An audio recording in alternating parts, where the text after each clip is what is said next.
Now, Tanya Onkovic is a name you'll probably recognise. She writes God Spots for us. In fact, out of all the God Spots that play out on Star, she's the one that I actually get people requesting them. Who's that? Who was that lady that was speaking? Now, Tanya is a speaker. She's an author and an executive coach. She's written a number of books, and her latest is called From Grief to Greatness, The Art of Overcoming Adversity. Tanya joins me live in the studio today. Hello and welcome. Thank you. Good morning. Lovely to have you here. It's so wonderful to be here with you finally. Yeah, you and I have sort of weaved in and out of our lives a little bit, each other, sort of from a distance. And I've always wanted to have the opportunity to sort of sit down, or in this case, we're standing up, Yes. and have a good conversation with you. So really good to have you here with us today. Now, Tanya, I remember when my mum was still alive. She died about 7 years ago, and she had this 1 week where within this 1 week she actually went to 3 funerals, and she was in her early 80s, and I was quite horrified that she had all of that to deal with. And I remember her saying to me in that time frame that death is part of life. And I was actually really shocked, but it's true, and I feel that statement would resonate with you. Absolutely. And if we can accept that, the sooner we can accept that, the sooner we will actually move through life. And I had my first taste of that, obviously, when my late husband, Phil, passed away nearly 18 years ago. And to be able to accept that, and then all of a sudden, so many other people around me started to pass away from various illnesses. And I got used to it, you might say, and came to a place of accepting this is life. Yeah, it's not a part of life we want to embrace, but we kind of have to, don't we? Because it is part of the circle of life, right? Yeah. Well, what's the alternative to not accepting it is being in a state of suffering. And, if we don't accept it, then we're going to be in this place of, I don't want to feel this. I want to run from it. Yeah. And there's no running from grief when No. it knocks on your door.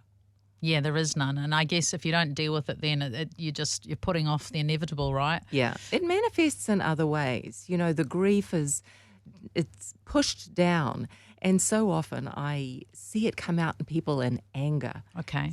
And when they let go of the anger, or when they feel the anger, they burst into tears because what was underneath was sadness and grief. So that's why I invite people to allow grief in, but also allow joy and learn how to live life and balance the two. It's not just black or white. Yeah. Now, my understanding from my conversation with you that the how you started writing this book was that you'd actually gone through a grief period in the sense of infertility. Can you tell us a little about that?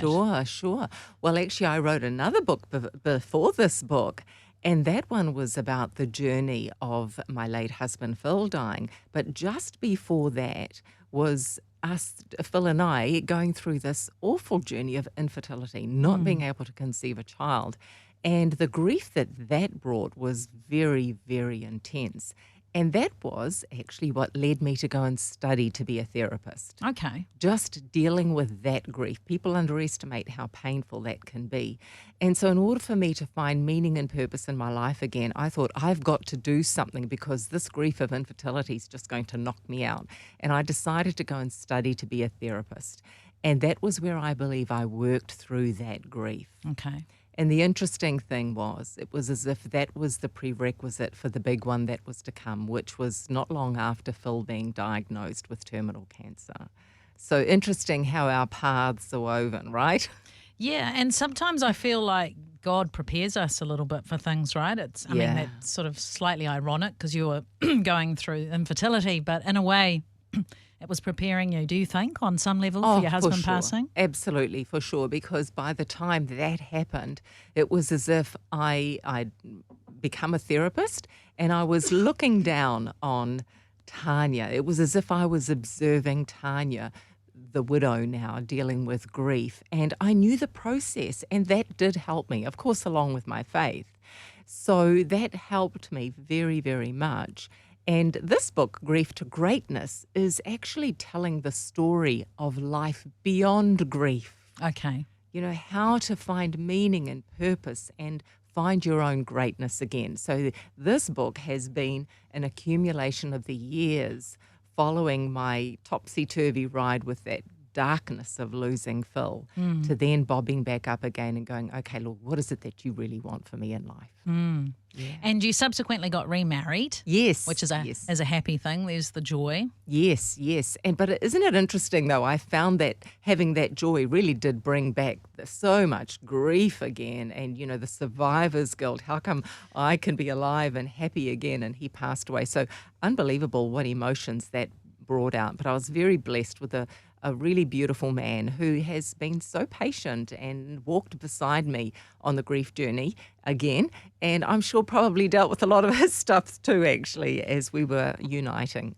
Yes, I can imagine that would be quite triggering because your first marriage ended because your husband died. It wasn't divorce or something like that. Yeah. And then you get remarried and that would be quite triggering. Really was. It really, really was. I can't tell you how many times I'd burst into tears all of a sudden when I was really perfectly happy, and it was about just turning it around and going, Lord, I don't know why some of these things have happened in my life, but what I do know is you've brought joy again to me. Yes. And I'll trust you. And Yeah. that's actually how I got through that, I've got to be honest. And plus, Grant is such an amazing human being. Yeah, but that must have been quite an experience for you, I could imagine, learning to love again after the grief. Oh, absolutely. And that's why in this book, From Grief to Greatness, there's an entire part on loving again later in life. Because I'm not going to lie, I made a few mistakes, and I really encourage people to take that journey within and find out who am I again before you endeavour out there to love and be part of a couple again. Because part of you is lost when you've gone through that intense grief and you don't know what you want and you don't trust yourself anymore either. And it's amazing what grief can do. So, I went through many times of self-doubt and not trusting myself. So that journey was learning about trusting my intuition. Okay. What did it feel like when I first laid eyes on Grant? Things like that, trusting your intuition. So quite a lot in that book on learning how to love again later in life, whether you've lost through grief or separation, divorce. Yeah. Yeah, well, that's great. So you were writing the book, and my understanding is that as you were writing it, you actually lost both your parents. Both of my parents, yeah. I started writing this book probably about 5 years ago. And then God thought, no, I've got a few more chapters for you. I'd like you to talk about this and this and this. And then in the last year and a half, both of my parents have passed on. So hence I've dedicated that book to both of my parents. So that's why I talk a lot about honouring our mother and father, especially while we've still got them. And going through that process of letting go, no matter how old your parents are, when they've gone, the grief is awful. That my parents were in their late 80s, mum was 90, and losing them both so quickly, boy, that was tough. And just embrace every moment while you've got everyone with you. That's the message I really want to get out there. Yeah. Hey, look, we're just going to go to a song, but we're going to come back and continue this conversation. I've got Tanya Unkovic in the studio with me discussing her book, From Grief to Greatness, and we will continue shortly. This is second chapter of Acts, Easter song. Second chapter of Acts, Easter song. It's appropriate, isn't it, as we're heading towards Easter? It's 11:45 on Star, and you're with Lizzie, and my guest in the studio with me today is Tanya Unkovic, talking about her book, From Grief to Greatness. Tanya, just before the ad break there, we touched lightly on the fact that both your parents died recently, and it was your dad who actually died while we were in COVID, with all the lockdowns. Yes. Well, he passed away while everything was fine, and then on the day of his funeral, we were shut down because of that Delta case. And so my father stayed in a funeral home on his own until he was able to be transported up to Dargaville, where their final resting place is. So he wasn't even able to be moved out of the funeral home for a while. Had to kind of get a special okay there. And he took a solo ride up to Dargaville for his final burial. And the only person that was there was the funeral director and a couple of guys who dug Daddy's hole. So that was tough. That is heartbreaking. Horrible. I mean, for many families, being with the body, of our loved one, going spending time with them. I know I've done that. And just not even been able to, because people sometimes say they don't want a funeral, but I often feel that funerals are really about the people who are living, not the dead, right? So to have that opportunity, is it just like that grief's just there? Like, what do you do with that? It's so complicated, and thankfully with my background, I was able to process, but it was probably one of the most painful things ever. Thankfully, I had a lot of time with my father before he passed and while he was in the funeral home. It was interesting, but none of my brothers could get into the country, so they were all locked out and they were all saying goodbye to him via Zoom, Screens, things like that. It was just a hideous process. And, after he passed, seeing him that way, words can't describe how awful that was. And I feel for so many people out there who went through the same thing or not being able to touch them. I was lucky my father died in my arms. So I'm very, very grateful for that. But I cannot imagine what it was like for people who could not touch their elderly as they were passing away. I feel that is one of the most privileged things we can do, is be with our loved ones whilst they're dying, and to have that taken away from you and to not be able to feel that. It must complicate your grief. It must somehow create this internal anxiety that I don't know how people are coping with that. So, I feel like you've got a degree in grief, Tanya. It wasn't one that you chose, but that seems to be the path that you've walked.